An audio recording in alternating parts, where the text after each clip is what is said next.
Good evening, dear friends and family of love in the scriptures. As you can tell, there's a different surrounding, different background that I'm in tonight. You are absolutely correct.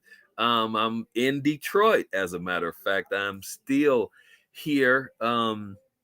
Very interesting developments, painful developments, life changing developments have occurred with me, with my family in the last several days, which has brought me to Detroit and has kept me here as well. Um, but the show must go on. Life goes on, even in major disruptions and interruptions of life. And I'll share directly with us that my youngest sister, and I'm got to do this and hold composure in the face of it. But my youngest sister crossed over. She transitioned this Monday evening. She's had a battle with illness, with cancer, as a matter of fact. And just on Monday, she took her flight from here. And I mentioned that one of the reasons I mentioned that is because it's the real life, real time experience that I'm having right now. But the other reason that I mention it is because many members of the Love and Stuff community have reached out in this time of loss and death. Hey there, whoever that is speaking to me, I can't see your name, but I see you're on here. Blessings on you. Hey, big brother, love you tell. All right, I'm not gonna read your message because that's gonna mess me up and wipe me out. But bless you, thank God. Tell me who that is on here, and I gotta go make sure Facebook is on live too. But one of the reasons, yes, because the Love and Stuff and Inside community has reached out very personally and have expressed their concern for our family. But more than you all can know, that our producer of this show, the owner of this platform, Brother Marcus Holmes, in a way that means more than tongue can tell, has been able to reach out and just to care, to to demonstrate genuine love and care. And I thank him so much for the way he's personally ministered, and just shown himself to be what this platform he created to be about, and that's genuine love for people. And so, brother, man, again, thank you, thank you, thank you, thank you. Um, we're gonna do what we talked about on last time with a slight deviation. We were talking about Black love from the last show, and I asked us, at least recommended, that we watch um, the series on the Oprah Winfrey Network called Black Love, dealing with the relationships. Lil T, hey, sweetheart. Sonia is here. Cree Baker is here. And so is Lasan. God bless you. So good to see you. So good to see all of you. Thank you so much for coming. I love you too, Lil T.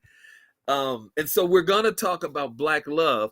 And I had said to us that on the first show of this month, Black History Month, I asked what kind of things that we wanted to hear about, and somebody mentioned some ancient Black history, some current Black history. And I'm going to try to touch on that, but because of the experience that's just happened in my life, I want to talk about family love, and that's where I want to land with us on this evening. We're a few minutes getting behind getting started because Me having to find a spot in my sister's place to actually set up, and you can see, never mind what you can see.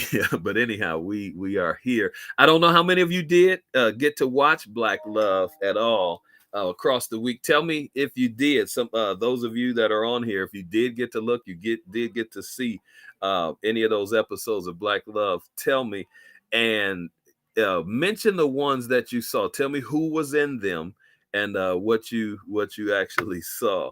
Um, that series I said to us on last time was something that, oh man, I don't know just what ways to actually be able to describe how meaningfully impactful seeing that show was. Seeing two couples, and of course I'm not married, but not against love. In fact, want to be married still. And so I'm all about love, and of course I'm all about people because I'm all about Black people.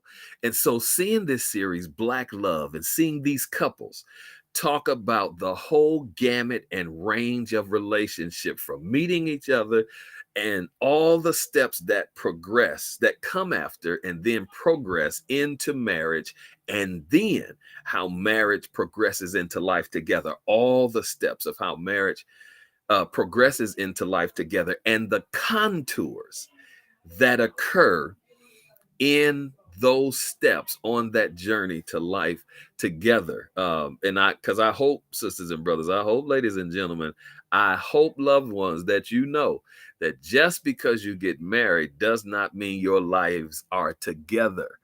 Somebody else came in, Sister Kimberly Von Daniels. Hey, young lady, good to see you on here. Thank you for joining us. But just because you do get married does not mean that your lives are together. Your lives, the two becoming one flesh, as the Bible actually describes it, that is a planned, that is a work, that is a journey, that is a part that you two build together. Together is the building that you're making.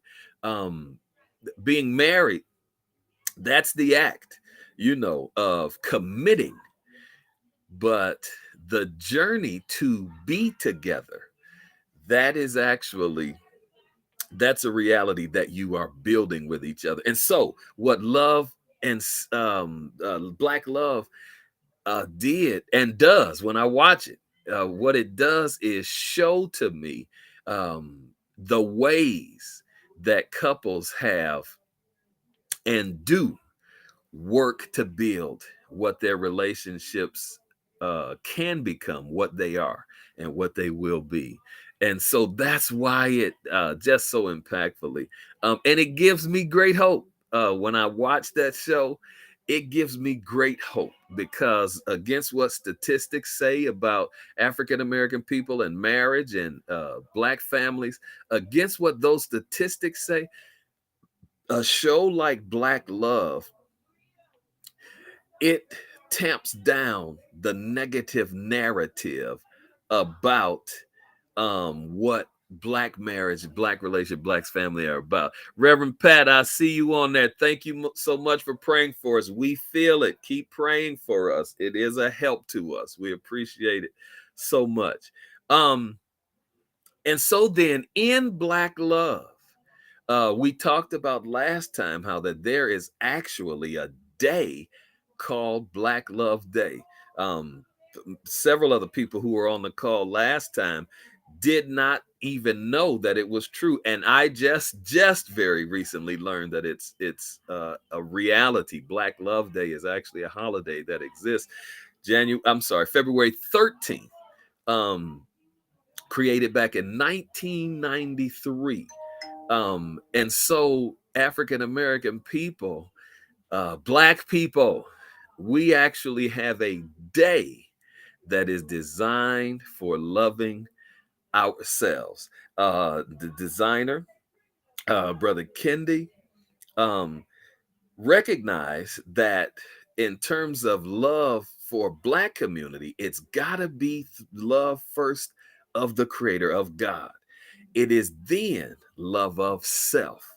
It is then love of family, and then the love of community. And so the prospect and the perspective of love as it comes on Black Love Day is not a single selfish, short-sighted kind of love.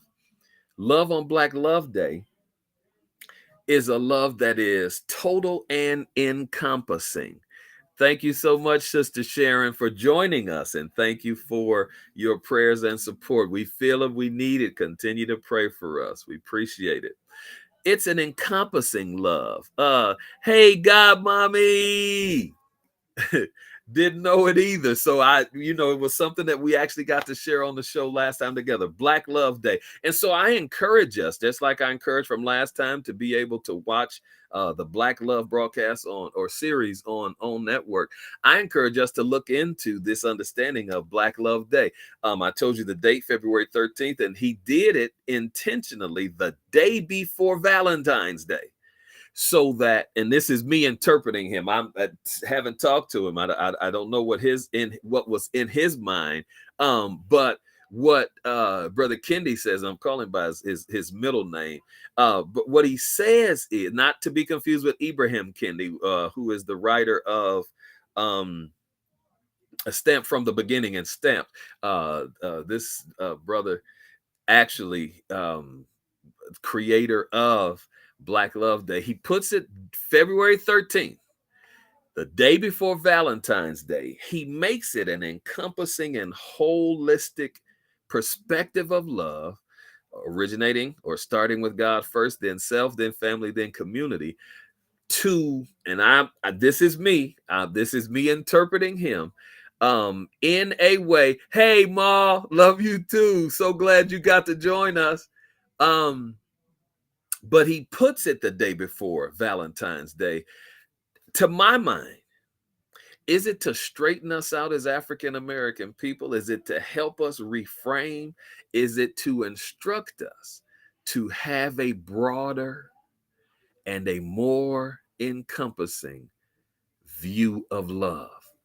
Black Love Day, the day before Valentine's Day, I want to suggest is instructive for us as a people because of what we have faced, because of what has happened to us. Dr. Ivan Van Sertima, I think, has given the best description of our people.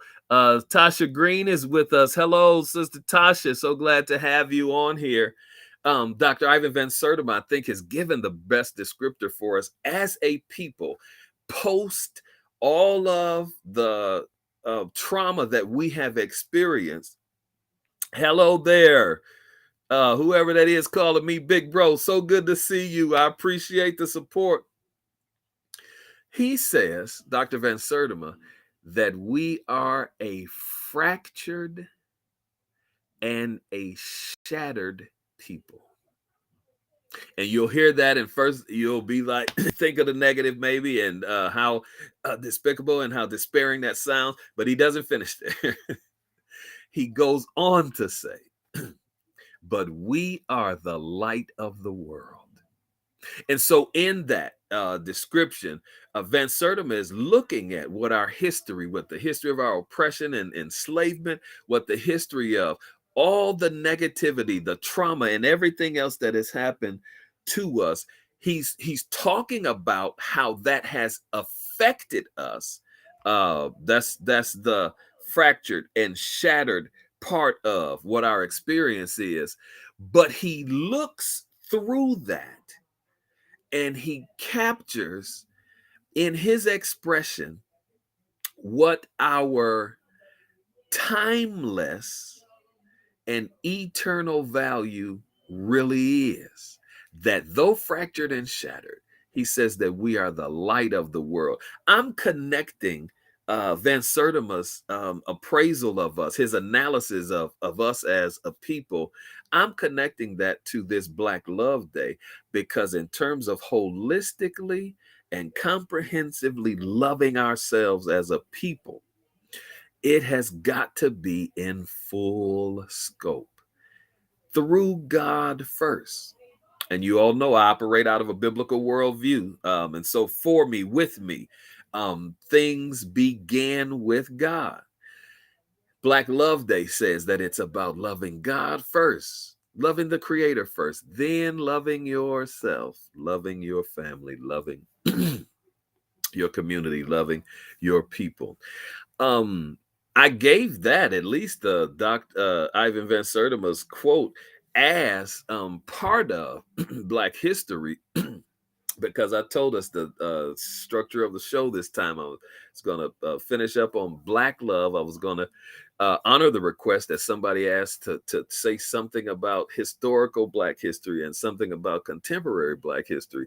But then I want to talk about family love, the last few minutes that we have together on our history, where we have been and what has happened to us. It's caused the love that we have for ourselves as a people to be compromised, because it was not just the oppression, it's not just the enslavement, it was not just the prison of war status, it's not just Jim Crow and black codes and segregation and all of those things that came along with it. It's not just the raping and pillaging of the continent and then of the people as well, but the narrative that was created to justify what happened to us, the narrative of inferiority and superiority, the story that was created to make it more psychologically palatable to treat us as Africans and then as African Americans, to treat us as less than human. The narrative had to be told that we literally were not human. Science had its say in order to justify the treatment of the African and African American. Politics had its, what did science say? Science says that we were inferior mentally. It said that the design of our physical bodies is what made us more like beasts, because we were more muscularly developed than other peoples, than European peoples. But that development was because that we were more like animals. And so science says intellectually, we were not the same as white people.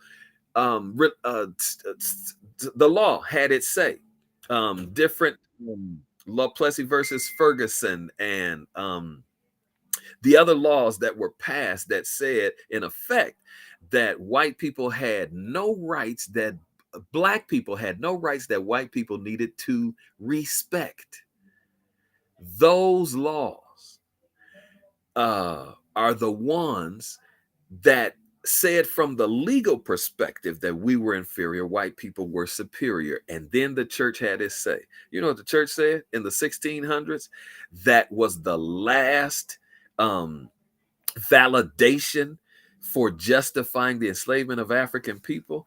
The church said that black people didn't have souls and that we couldn't be saved. And so that to enslave us and to brutalize us and to do all of the heinous things that the European did to African people, it was justified by science, by law, and finally by religion, so that the mass scale of horror that has been visited on us as a people was sanctioned by the sacred sectors of society. And that narrative that went into trying to justify that treatment of us as we being inferior, they being superior, that poison has contaminated the mind of African and African American people. We started believing the lies that they told about us. And when you believe that you are inferior, you're not as good as, that you are something less than other people, not only is that a personal, you take a personal negative view of yourself, but everybody who looks like you you don't have the same love for them either. And so the love for ourselves as a people has a whole lot to do with what has been visited upon us, being a fractured and being a shattered people. But Dr. Van Sertima says, but we are the light of the world. I just want to say to us as I'm closing, that this losing of my sister, our family was already close. There was a closeness that was there with us already. But death and losing someone actually too can bring out where there were issues and ruptures in the relationship. And some of that started actually happening to us. My man, John Prince, what's up, brother? And actually, as some of that started happening to us, we huddled ourselves. We brought ourselves back together and reminded ourselves that loving ourselves was going to be the only thing that kept us together and that gave us meaning as a family. And I want to say that too to us as African American people. I heard David Banner say it. This was several years ago in an interview, and I adopted what Banner said as my own encouragement, my own theme for us as a people. David Banner said this: I love Black people, and I'm going to do better about loving us. And I'm going to challenge you and you with the very same thing. That if you want to see African American people rise, if you want to see us come into what we have been as a people, if you want to see us become again what I in my heart believe that God has for us to become again as a people, we've got to love ourselves as a people. And we got to do better at loving ourselves. I had experiences just being here in Detroit the last couple of days, trying to do business with us and seeing how we got a long way to go, because in our dealings with each other, and I believe it's because of the lack of love that we have actually had for ourselves, we don't do the best all the time when we do business with each other. We're not as courteous and kind when we talk to each other. We're not as good in our prices when we deal with us. We're not as good in terms of always wanting a discount when we deal with us. In so many ways, all our business and dealings with each other is not at the level that it's supposed to be, because our love is not at the level that we're supposed to be. But we need to love us. And to love us means to be committed to us and all the good, the bad, and the ugly that we are. Because we can be some bad and some ugly, but we're shown up good because we are the light of the world. I want to leave us with that. And the clock says that it's time to be over for the show, but I actually started a few minutes early. Let me just suggest again to us, David Banner talks about loving us as a people and doing better at loving us. And so I want to say to us then that we have to make the commitment. We got to love ourselves. And I go back to it, the way that it's outlined for Black Love Day. We got to love God first. We got to love ourselves individually as people. And then we got to love our families. And we have to love our communities. What you love, you're committed to. What you love, you give yourself to. Watch these prepositions. And you give yourself for. What you love, you respect. What you love, you treat right. And for us, in this month of love, Black love, where I have asked us from the beginning to love Africa, to love African people, and to love African history, those ideas with love means that we commit ourselves to our people. It means that we respect our people. It means that we give ourselves to and for our people. And I hate always how the comparisons are drawn, how other people do. And so I don't even want to do anything like that, because the best examples of how a people do and are and be is what our people have been and have done throughout history. Let it shine, Deacon Horn. Yes, sir. Thank you for that. And so our example, sisters and brothers, as much as we talk about looking at how these people do and look how they do and look at, I don't instruct us to do that. I don't instruct us to do that, because history is always the best informer for what your future can be. And our history as a people is the greatest blueprint for us to build for the future. I'm going to stop right there. If anybody's got questions, comments, concerns, complaints, contributions, or even compliments, do this. Thank you all for joining on tonight. I've already said to us that I've lost my youngest sister on Monday, and we figuring this out. So I covet your prayers for my family, and we're gonna see you on next week, 6:00 p.m. Standard Time, for Love and the Scriptures. Love Black people and do better about loving them. Thank you. See y'all next week.